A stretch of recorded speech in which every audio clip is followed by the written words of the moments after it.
All right, y'all. Back with another joint. We about to get into another one. I seen this earlier, and I was like, yo, I'm gonna just watch it with y'all. This is what we doing. This is how we rocking out. You feel me? I mean, it's gonna be a whole lot of other joints we get into, but as of right now, I don't know. I'm on these joints, but I'm gonna get into a whole lot of reacting, whole lot of just making videos. I actually want to start doing videos on making beats as well. I mean, working on this next album. I got an album about to come out on the 26th of June, which is this month, called Shaded Strangers. All platforms. Y'all check it out. But yeah, this video says something about some girl lured somebody to somewhere and she threw him off a bridge or something like that. I think she got in touch with him on Facebook. I don't know. We're going to figure it out together. I just saw the title and I was like, instead of just watching it, just be watching it, because that's what I do. I watch everything. I was like, nah, I'm going to just watch this with y'all. But let's go. Let's get into it. Oh, here, have a seat right here. Have a seat right here. Got a Spanish-speaking male, lacerations through the throat, and looks like he was punched in the face, so probably head injuries. Just 8 hours ago, 25-year-old Saul Lopez was having dinner at this house on Oak Forest Drive. He's there with a woman he recently met online. To him, it's just a casual Saturday, but he has no idea that within minutes, he'll be fighting for his last breath. He's inside a silver Honda Odyssey with a woman who goes by Crazy and an unknown male. It's Never mind. calm. Nah, I'm stereotypical. Let's get into it. So for one, her name is Crazy. She looked crazy. And the fact that she looked Mexican for one, but she's also driving a minivan. So being the fact that she's Mexican, her name's Crazy, she looked crazy, and she's driving a minivan, I got to go with she is throwed off. I'm pretty sure her page said she was throwed off, but this dude was probably horned up. My man was off a honey pack. He's like, yo. She said she crazy. She might go crazy. You know, I don't know. We're going to figure it out together. Let's go. Until it isn't. Suddenly, the vibe shifts. It's calm until it isn't. Suddenly, the vibe shifts. Repeatedly beaten and stabbed, Saul is left disoriented, but the couple isn't finished. He ain't know no better. Unknown male ain't know no better. My man didn't know no better. He didn't know no better. That's probably his speed too, right there. That's her. That's her right there. That is his speed right there. Look at him. That is his speed. Oh, Scar looking at it. Thought he found him a Nala. Yeah, he was good. He was like, yo, we in there. We about to go get high together. We about to go get drunk. Drink some Coronas, some Heinekens. Man, we about to turn up. You know what I mean? It's about to be one of them kind of nights. They drive him to a bridge, beat him some more, and toss him 50 feet into the Escambia River. Believing they had committed the perfect crime, the two assailants move on to their next victim. So they was just committing crimes just to be committing crimes. That's what I'm getting from this. People actually do that, and it's weird. It was these guys out Newport News a couple years ago. I remember I was working on a car. I'm just out there chilling. When I'm working on a car, I always got some AirPods in. I'm either listening to some music, I got a podcast going, and I just happened to be scrolling Facebook in between the time, and it was these stories. These three kids, I think they was like 16, 17, something like that, and they was just looking for people to kill. Like, that was it, looking for people to kill. They ended up finding some people, and they was killing like anybody that hopped out the car and seen, they was shooting them and killing them. Like, some people really just get off killing for sport. You know what I mean? Like, it's weird. However, there was one small detail they didn't account for. Saul Lopez refused to die.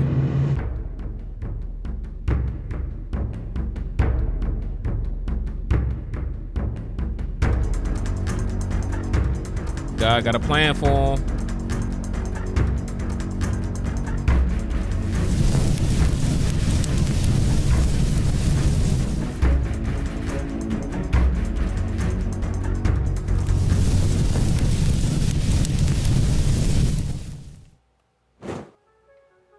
October 8th, 2023, Pensacola, Florida. At a Cumberland Farms near Scenic Highway, an Escambia County Sheriff's deputy starts his shift with a cup of coffee. He looks out toward the intersection and sees a man stumbling across the roadway. The man is barefoot, soaked in blood. His face is bruised, swollen, and barely recognizable.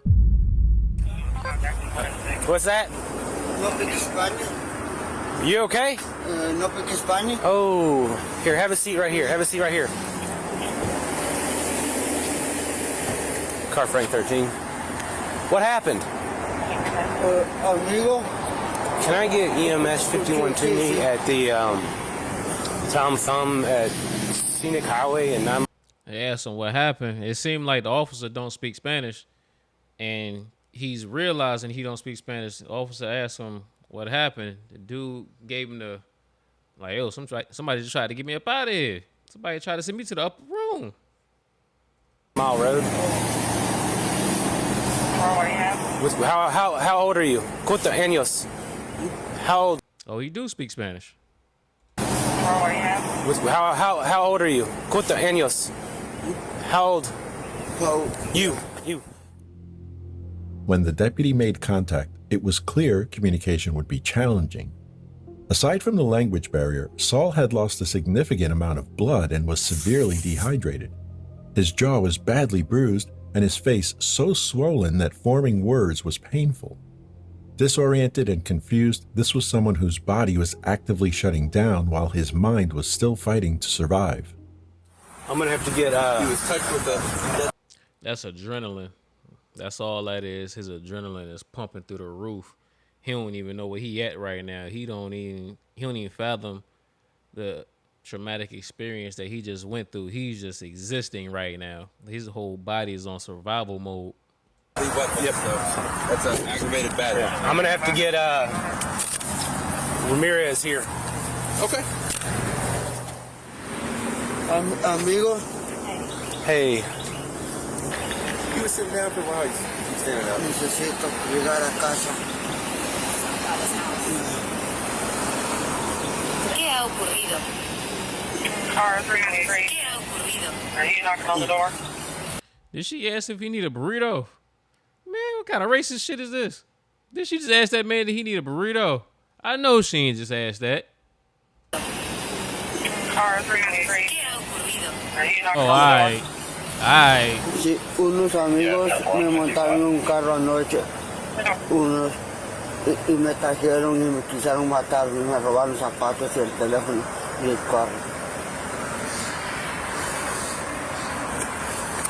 some friends rode me a car last night, put makeup and killed me, stole my shoes and phone in the car. So they got carjacked. So take a screenshot of that. ¿Dónde sucedió? Sí, me trajeron de aquí de Pensacola, Florida, aquí cerquita. Me montaron en el carro y lo único que me dijeron conmigo, hasta este día vas a hacer que vas a vivir, y vinieron a tirar desde arriba el puente, caía al lago abajo y ahorita una muchacha que andaba en una lancha me dieron a salir. That boy had a guardian angel. They beat him badly and threw him in a river 50 feet. So they was off a bridge. Tossed my man 50 feet. Yeah. Like Stringer Bell said, you throw the guns in the water, splash. What's so hard about that? My man ain't died though. He said the lady came by in a boat. That's crazy. Car 393, 10-4 check. Yes or no question might help. 10-4. ¿Conoces los nombres? No los conozco, pero a ellos sí los conozco.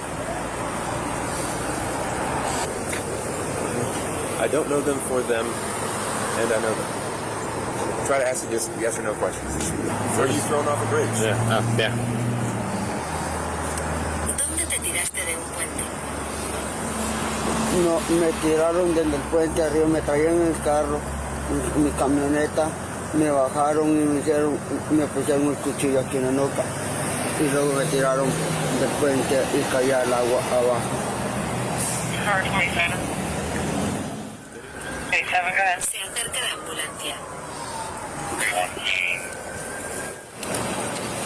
So, he's got lacerations to his throat.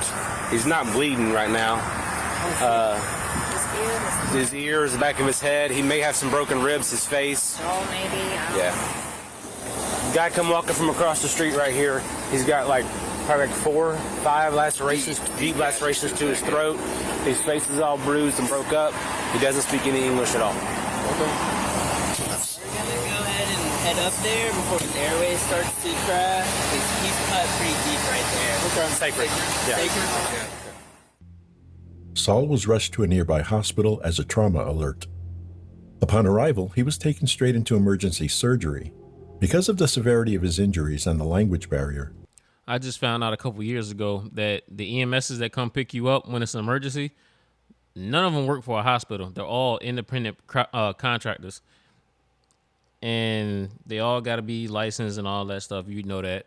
But none of them actually work for the hospitals. Like, they contract themselves to be medics, and they get the calls just like everyone else to get dispatched. I'm pretty sure you got to go through a whole bunch of locale training and permits and all that, so you can get the call when dispatched from the police or just 911 in general, and they get the call to go to you and whatnot. But emergency services, they don't work for the hospital. Like, I'm not sure in what state you're watching from or country you're watching from, but like whatever hospital that is in your area, that hospital doesn't have a truck to come get you. You know what I'm saying? Like, they're all independent contractors. I found that out a couple of years ago, just in like one of them business classes. Cause everybody talking about, everybody had that whole hustle thing going on. This is kind of like right after COVID, everybody doing an Airbnb hustle. You get somebody else an Airbnb, put your tax on it, have everything automated, get your money that way. The Turos and all that, everybody using Turo to hustle. That was another hustle a bunch of people came up with. Just get a bunch of vans, get some people that got clean records, and get them CPR trained and get their licenses and all that, and just have the trucks driving around doing what you got to do and get paid that way. I found that out a couple years ago. detectives couldn't interview him right away. Police records show that Saul could not identify his attackers by their real names, so they only knew the basics: assaulted by 2 people, thrown from a bridge, and vehicle had been stolen. But even with just those facts, one thing was clear: this was extreme violence. Escambia County Sheriff Chip Simmons said he believed the assault was not. Wait, so because they said Crazy pulled up and had somebody in the car, so that somebody was that peppered face, doodle face dude with the freckles. That was him with the crazy joint. Freckles is cute too. Not on dudes. It just look weird on dudes. Dudes are not supposed to have freckles. That is weird. Stop. Get your freckles removed. I don't know what you gotta do, but do the Charlemagne. Get them joints out of here somehow. Freckles ain't cool on a dude. You look weird. But nah, I'm making a joke. Anyway, the freckle face dude and Crazy, they together. They a whole item, and they went and got busy on dude in the Caravan. That was the Spanish-speaking dude's car, the victim. That's what. So, all right, so wait. So did they even have a car? If they carjacked him, what did they pull up in? I'm kind of confused now. Like, what was they even meeting up for? We haven't gotten to none of that. Because, like, just during the little interview, they didn't really say too much of nothing. He was just like, yo, I don't know the dudes. I don't know their names. They put a knife through my neck and they threw me off a bridge. That's really all we know right now. Random. He described it as cold, calculated, and called Saul's survival miraculous. It appears as if they knew what they were going to do. In fact, I think they tell him what they were going to do, so much so that they take not only his money, they take his cell phone. When your hair start to get like this, why don't y'all just let it go? Like, the sunroof is opening up a little bit. Like, he kind of got the John the Baptiste going on, like right here, but he hanging on. That joint hanging on. He probably like he in his like early 50s, mid 50s. You know what I mean? But that joint hanging though. But why not just go bald? You know what I mean? That joint back here, you got the little cul-de-sac, not even the big the little cul-de-sac. Why not just let this go? That joint shining right here too. He got the RoboCop going on. Man, just cut that off. then ultimately take his shoes. So it seems like they took everything that they could, including These some bum ass niggas. You take the man car, and you take my man's shoes. These some bum ass niggas, dog. They ain't had shit. Motherfuckers be talking about people don't got a pot to piss in or a window to throw it out of. They don't even got the pot. These niggas ain't got nothing. They just some bum ass niggas. ultimately take his shoes. So it seems like they took everything that they could, including trying to take his life, which ended up being an attempted murder, a cold and didn't even do that right. Attempted murder. Deputies immediately began searching for Saul's stolen Honda Odyssey. They didn't have to look far. A VIN check revealed the van had been found burned earlier that same morning, roughly 20 miles south of where Saul flagged down the deputy. That detail told investigators something important. This wasn't just about hurting Saul, it was about erasing him. The next day, Detective Martinez finally interviewed Saul at the hospital. That's when the story started to come into focus. Saul explained that about a week earlier he had received a Facebook friend request from an unknown woman, later identified as Natalie Fonseca. Online, she referred to herself as Crazy Fonseca. From Saul's perspective, nothing about this felt strange. He accepted the request and they started messaging. It seemed normal to him. Detective Martinez later broke it down for the court. Go ahead and take a seat. Hi, inquiry, Your Honor. You may. Good afternoon. Please state your name and spell your last name for the record. Lionel Martinez Jr., Martinez. I know you lying. I know you lying. I know it. You lying to me. You are lying to me. There's no way that he don't got 17 more names. You trying to tell me that these are the only names my man got? Yeah, you lying to me. I know that driver's license say something else. You know my man got so many names, it probably go to the back of the card. You lying. Mr. Martinez, where are you employed? With the Escambia County Sheriff's Office. In what capacity? I am an investigator of major crimes. And back in October 2023, you involved in cases. And also the deputy who spoke the victim at the hospital. I wanted to get firsthand perspective from the victim. So I went up to Sacred Heart. He was still in the hospital. I spoke to him there, got some more details. He told me that he had met a female who had sent him a friend request on Facebook on October the 6th.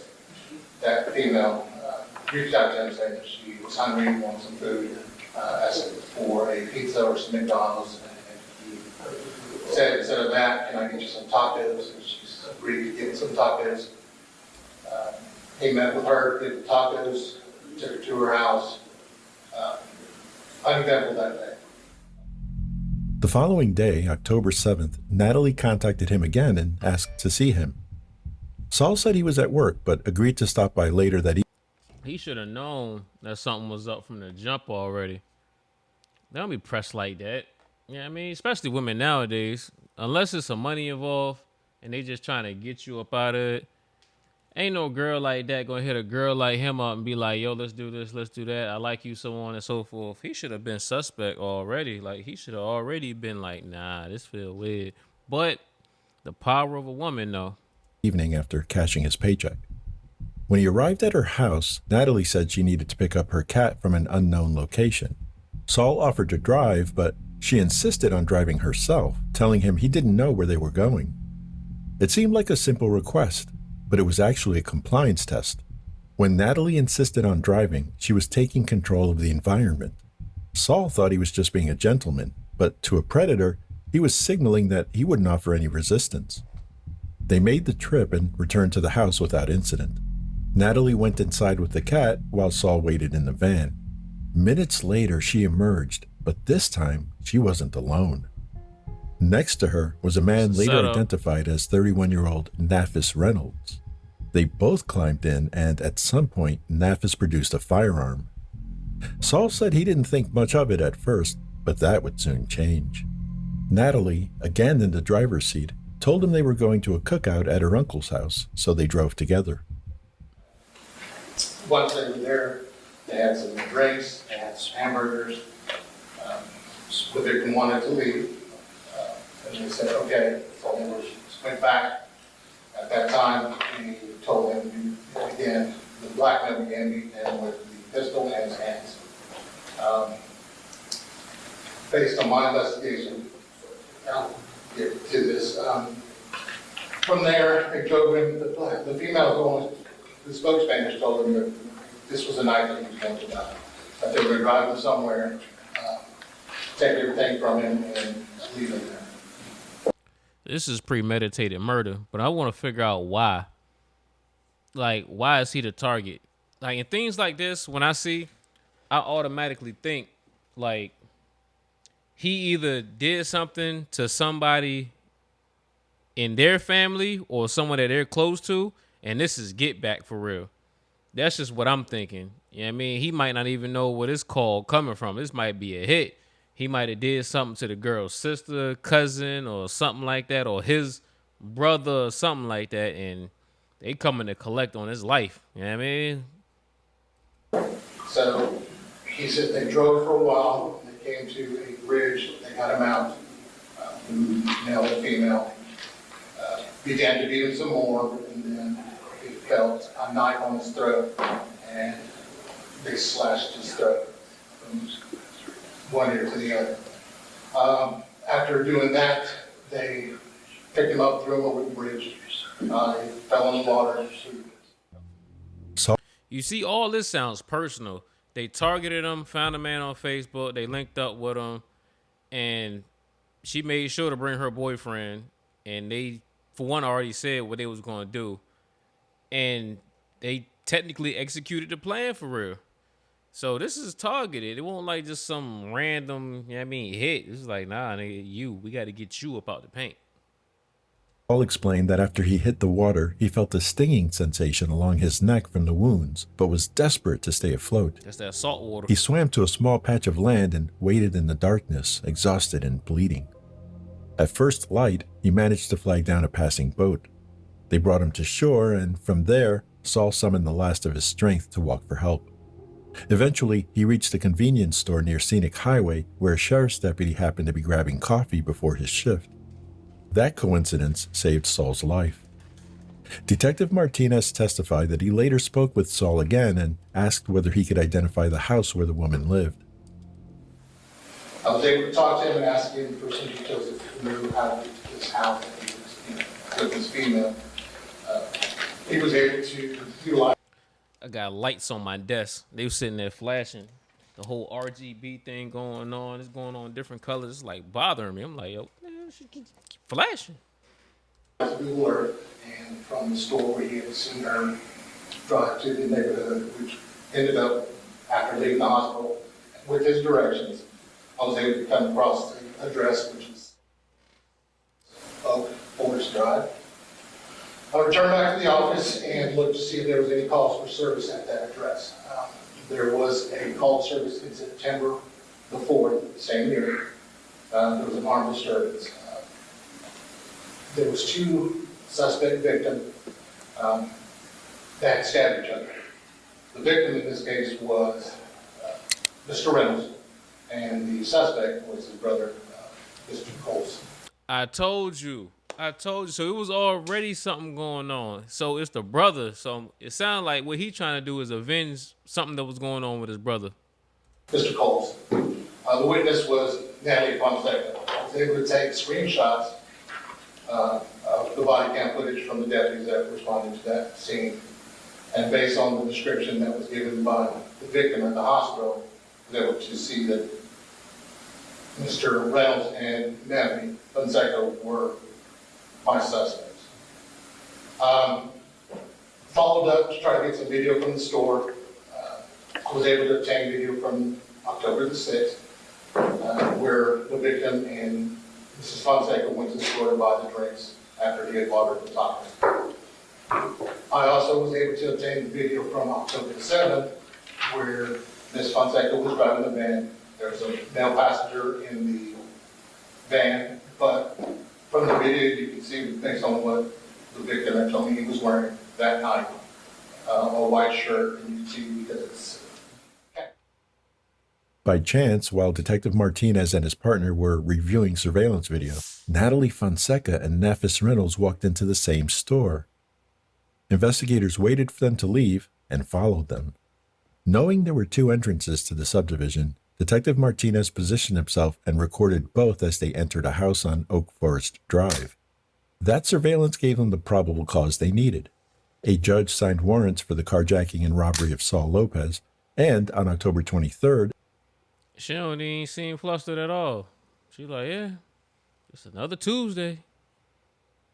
both were detained. But the case got darker during the interview. When Detective Martinez pressed Natalie, she accidentally revealed that this wasn't a one-time event. See, talking too much. Half of the case is won if you just don't say nothing. Just ask for your lawyer. They tell you anything you say can and will. I think the part that people be forgetting, the and will. It can and will be used against you in a court of law. Just shut up. Yo, self-snitching is at an all-time high.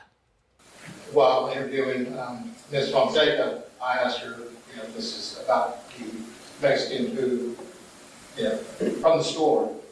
And she started to tell me about the details about picking him up at the Circle K, taking him to the house, parking. She went in the house, and by the time she came out, everything had already happened, and he was gone. And I was a little confused, but I was like, that's not, Mexican at the store I'm talking about. I'm talking about the one that had his throat cut. And then she just sat back in her chair like, oh. I said, because he didn't die. So At that point, it wasn't clear to you that Ms. Fonseca was actually talking about a separate victim? yes, sir. Detective Martinez realized she was confusing Saul with another victim. Just 9 days after leaving Saul for dead, Natalie and Nafis ran the same play again, luring a second Spanish-speaking man to that Oak Forest house and robbing him at gunpoint. So they just got something against Latinos. They just out here open season on them. Like they think they ICE or something. Ultimately, it was the warrant for Saul's case that finally put them in handcuffs. But prosecutors still had one major concern. The defense could argue that Saul's initial identification of the suspects happened in a hospital bed while he was traumatized and medicated, therefore it could be unreliable. So, in December, weeks after the suspects were locked up, detectives brought Saul back in. They needed him to look at a photo lineup and to put a face to the nightmare once and for all. Sí. Quizá.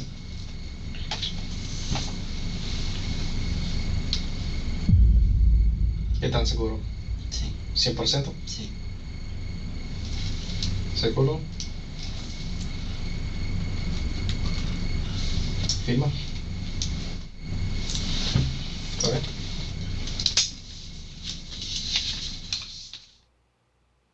Saul didn't hesitate. He easily picked out Natalie Fonseca, the woman who lured. Yeah, he ain't waste no time. Soon as that sheet spun around real quick, that man was like bing bing. If he was playing that little match game where you got to flip all the cards, man, he'd have smoked that joint. Like, man, this one and that one, those are a match. Saul didn't hesitate. He easily picked out Natalie Fonseca, the woman who lured him, the woman he referred to as a friend. Man, look how many people done been in this interrogation room. The arm on a chair worn out. So many niggas been in there snitching on each other. Look at that. That is crazy. Everybody done told. Florida just telling. How y'all telling so much the arm on the chair wore out? That is wild. But he wasn't done. He still had to identify the man holding the gun, who was considered the primary enforcer.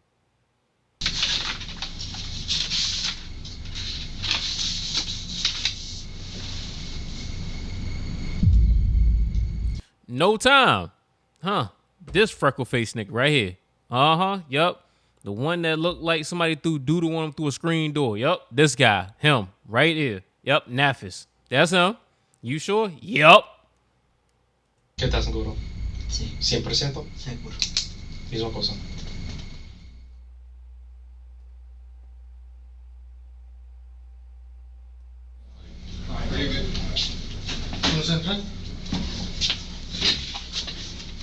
So rush their ass door, ain't it?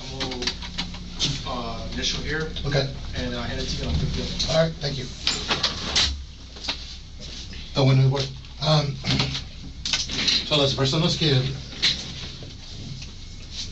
te incendiaron y en las fotos estos son las personas que te secuestraron, te golpearon y te robaron de la camioneta. Okay. ¿Y qué más te recuerdas de esa noche?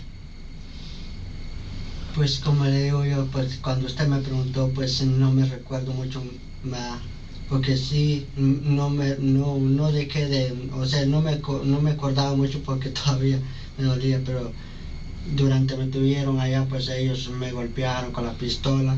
Ajá. Y todo por todo el camino que me llevaba, entonces yo les decía que no me golpearan, y ya después de eso no me dejaron de golpear los dos. De ahí me quitaron la llave de la camioneta, yo les decía que yo la llave no se la podía dar porque yo iba a manejar, entonces me las quitaron. Ya luego llegaron allá, ya puesto allá fue cuando me dijeron que iba a ser el último día que iba a vivir, y ya cuando ellos me bajaron de la camioneta y me dijeron que me hincara, pues yo me bajé y me hinqué. Ya cuando solo me hinqué fue cuando ya sentí que me agarraron de pelo y me doblaron la nuca para atrás, y entonces pues ya yo no vi de si fue ella o fue él, pero ella sí estaba atrás de mí y él estaba enfrente. Y como ya estaba oscuro, pues yo no, ya cuando me recuerdo cuando yo sentí la primera cortada, pues fue cuando yo pegué el grito, y ya después de eso yo no me di cuenta nada más. With that ID locked in, the state attorney had everything needed to upgrade the charges to attempted first-degree murder, putting life sentences on the table. Both defendants initially pleaded not guilty, but the evidence against And if I'm not mistaken, I think Florida doesn't have parole. Both defendants initially pleaded not guilty, but the evidence against them was overwhelming. Facing the possibility of life in prison if convicted, both Natalie Fonseca and Nafis Reynolds decided it was in their best interests to enter no contest pleas. The September 2025 plea deal reduced charges to attempted second-degree murder. See, we got a good little ways to go. We got 11 more minutes to go. I want to know, did they actually accept the plea agreement? And if she ended up telling on him, because I could see that happening. I mean, look at him. I can see him telling on her for real. But a lot of times in situations like this, the dude might stand tall and thinking the girl gonna ride for him, and she might flip, like you see in the Fulio case. The girl had told on her boyfriend, and the girl who had set everything up was like, yeah, he's here, this is where he's gonna be at and all that, practically telling them and giving them the low so they can go do what they did to get Fulio up out of here. And then she backed away from the case and was like, nah, my boyfriend used my phone all the time. It's him. I mean, he be having my phone. I don't know who he be texting. I don't know what he be having going on. And he always be beating on me, so I comply and things like that. You know what I mean? So, I don't know. I can see her in this situation kind of stepping back from him. Like, he made me do it. Carjacking and kidnapping with a max prison term of 30 years. Before the judge handed down the sentences, she gave them one last opportunity to speak, a moment to show remorse, take accountability, or ask for leniency. Natalie, who was essentially the bait... She put on weight, did she? How long was the trial going on? Because she wanted this fluffy. It just happened. ...in a violent honey trap, went first.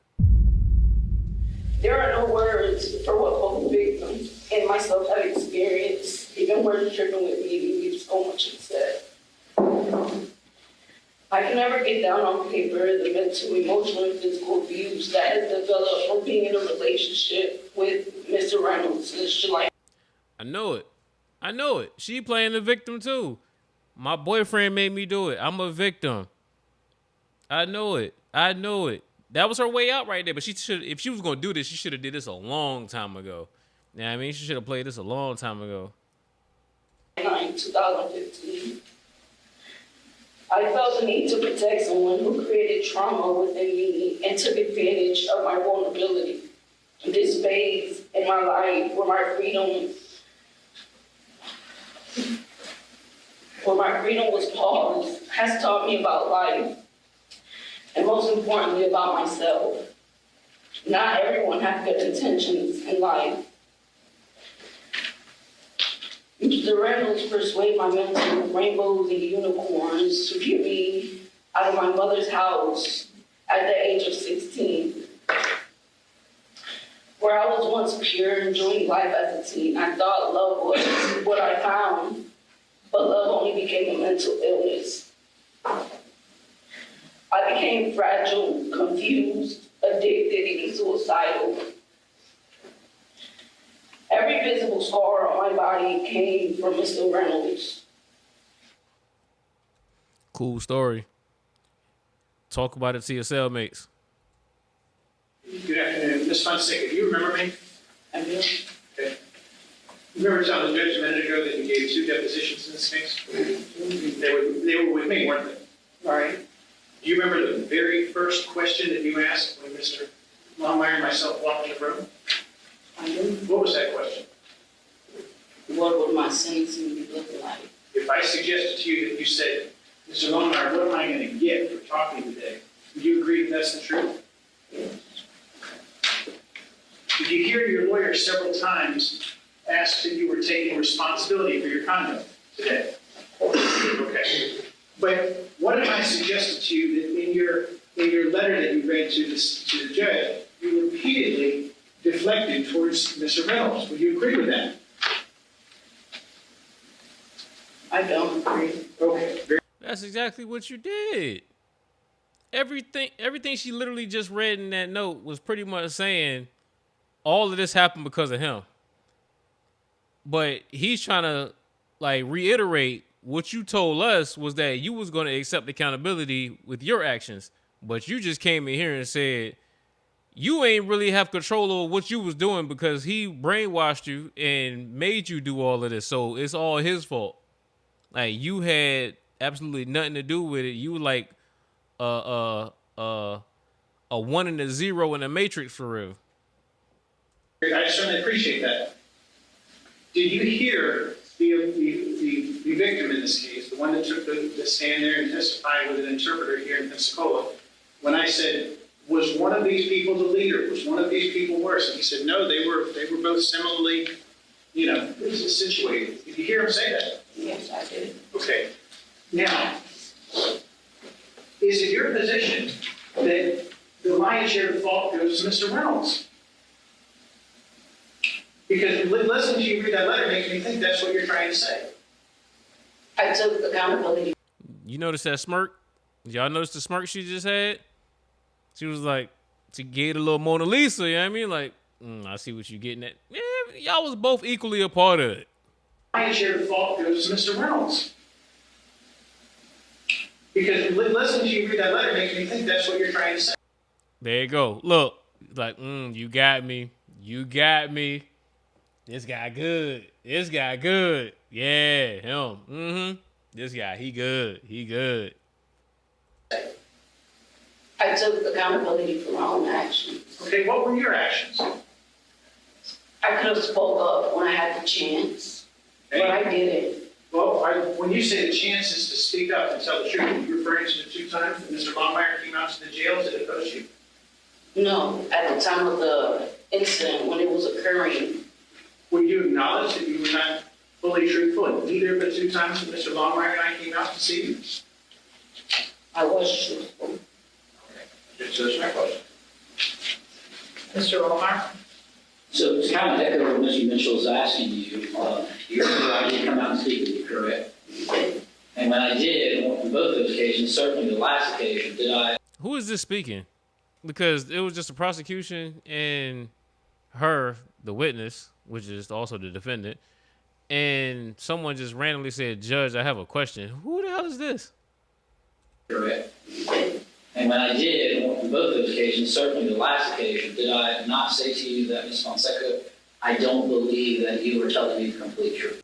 Oh, this got to be the detective. Since when we start doing that?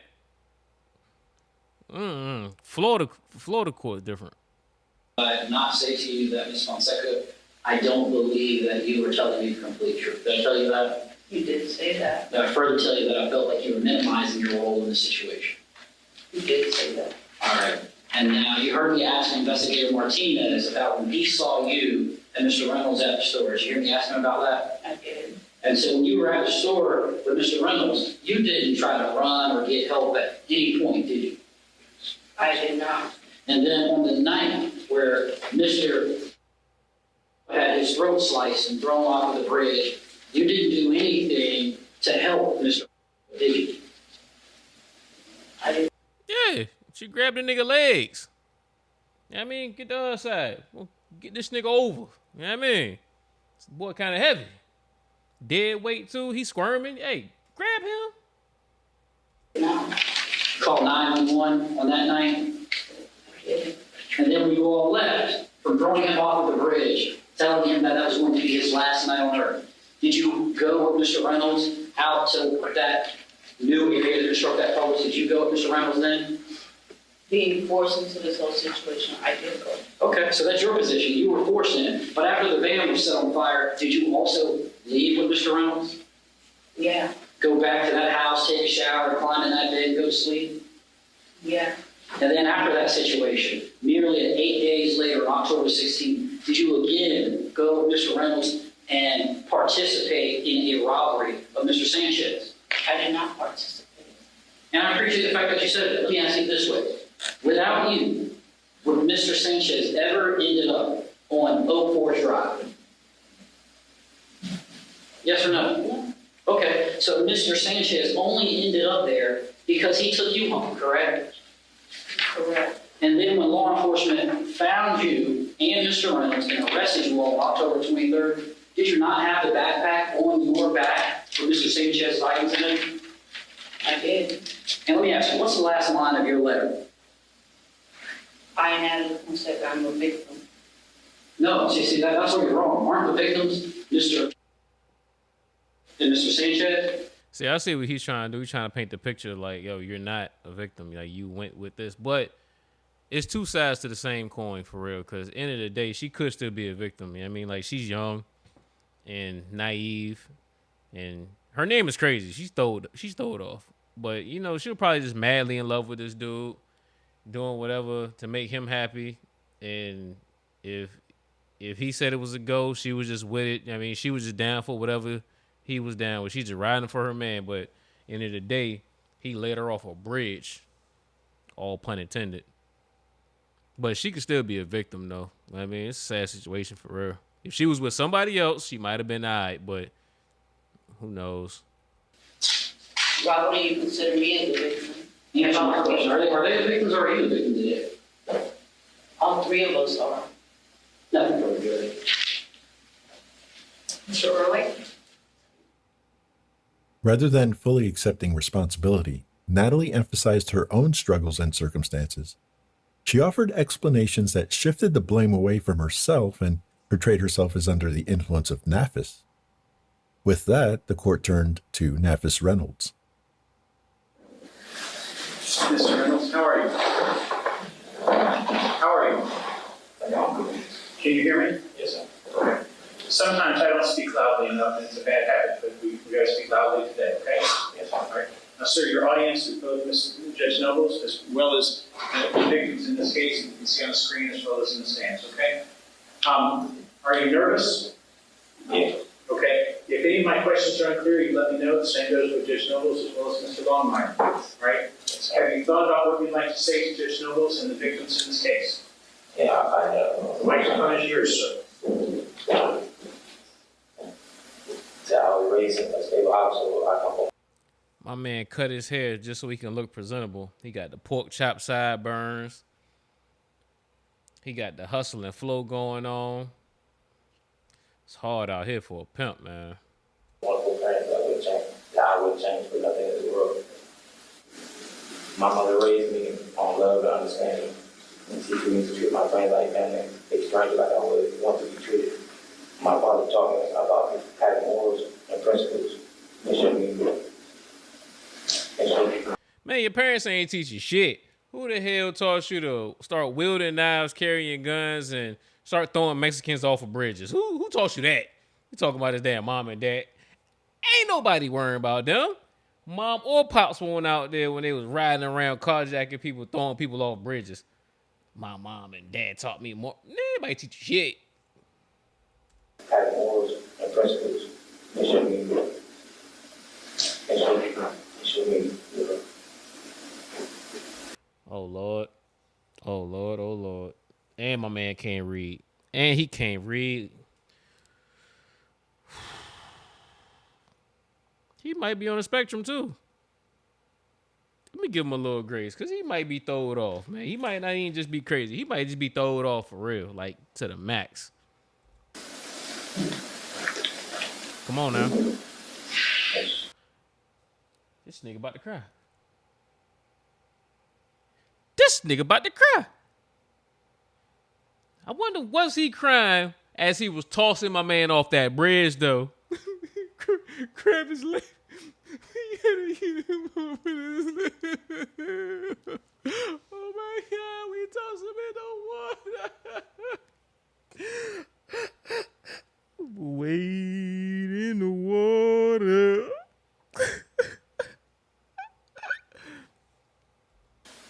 Yes, and show them.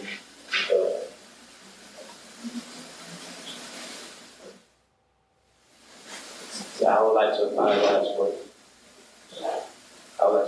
for some people's lives I destroyed by my actions and choices I've made that brought me to this. The victim in all this, I'm deeply sorry. I pray. Nafis, as I seen her. Everybody want to turn to God when something go wrong. He wasn't praying before this, was he? You're a young person. How old are you? It's a third church. 33 years old. So Judge Noble might give you 30 years today. She might give you 20. She might give you 25. She might give you 15. What's your life going to look like when you ultimately leave prison? Said a better way. He ain't even thought that far yet.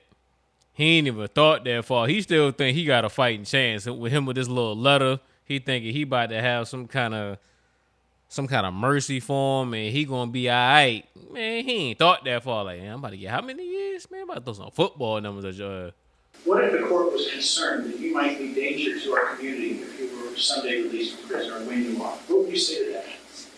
That wouldn't be me. That's it. I didn't make a mistake. So he made 2 mistakes back to back from day 1 and day 8, and he got caught. And now he's just like, yeah, I ain't gonna be a danger. I just made a mistake. That's it. I mean, I stabbed a dude a couple times, carjacked him, tossed him off a bridge. I robbed somebody else. I mean, but nah, that was a mistake. My fault. I mean, it was an accident. I ain't mean to. I wasn't on that mind. I heard the part of your letter where you offered apologies to the victims in this case. But you see the gentleman there in the red t-shirt in the second row. Is there anything else that you'd like to say to him? Yeah, I'm sorry. Yeah. He about to sing like the one dude. To the victims, I'm sorry, sorry, sorry, sorry, sorry. To my mama, I'm sorry, sorry, sorry, sorry, sorry. To your honor, I'm sorry, sorry, sorry. That dude killed that. I ain't gonna hold you. That one dude killed that. I hurt you so bad. I just wish I could change it.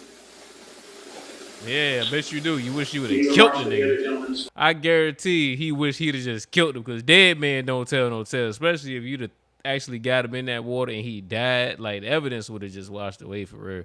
So if he just got him in that water and he actually died, he would have been happy with that. I guarantee that's what he mean when he say he wish he can go back and change it. I guarantee that's what he mean. Yes, thank you. Those are my questions. The sheer violence of what happened to Mr. is, I mean, in his letter to me, he said that Ms. Fonseca looked at him and said something along the lines of, "This is your last day to live." I cannot imagine the fear. He then said she grabbed his hair and pulled it backwards. And Mr. Reynolds slit his throat. And I believe it was 3 times. That, in and of itself, is enough to convince me to the sentence that I am going to sentence. Let's go, Your Honor. My man about to get an L note. He about to get an L note. Both of them. The court rejected the idea that the attack against Saul was impulsive or accidental. It was deliberate, coordinated, and nearly fatal. In the end, both Natalie Fonseca and Nafis Reynolds were sentenced to 30 years in prison, ensuring that neither would have the opportunity to harm anyone else in the community for a very long time. She is what, 20-something? She'll be in her 50s, so she'll come out looking like how Griselda Blanco came out when she came out, and he just gonna come out. He could stay in. Yeah, he could just stay in. It's like a dried up sunflower. Man, I don't know. But he gonna be in his 60s though. And you do 80, what, it's either 80 or 85% of your time. So they probably gonna do like, what's that? Maybe like 27 years, something like that. What isn't clear, however, is how fully Saul ever recovered. Court documents show that both victims had the guts to stick around and see their cases through to sentencing. But what isn't in the file is how Saul is actually doing today. Trauma like that doesn't just vanish when the gavel bangs. We know he survived the attack, but we don't know the price he paid for it. All we can say for certain is that he lived and he made sure his attackers answered for what they did.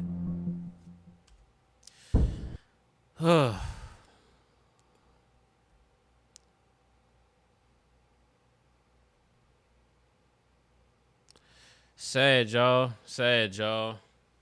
But that's another one. Yeah, I mean, I don't know. I like these crime joints. Like, these type of joints, I literally watch everything, but these are the type of joints I just be watching. Like, when I'm just on lounge mode, I'm just sitting back chilling. I'm just doing me. You know what I mean?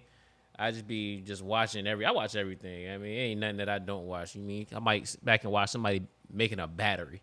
But nah, I like these crime joints though. I mean, it just lets you know how, for one, the law works itself. So I don't know. But yeah, it's another one in the books. Like I said, my album come out June 26th this month. Shaded Strangers. It's on all digital platforms. I need y'all to check it out. I need y'all to like, comment, subscribe. Share this joint with everybody. Talk about it. Get at me in the comments. What did y'all think about this situation? If y'all were him in that moment, what would you have done to fight back? Would you even had gotten the message from her and responded? You know what I'm saying? What would y'all have done? I mean, let me know. But yeah, get at me. Subscribe. Watch some more videos on my page. I'm going to keep making them, keep banging them out. You know what I mean? You rock with me. I rock with y'all. Let's go.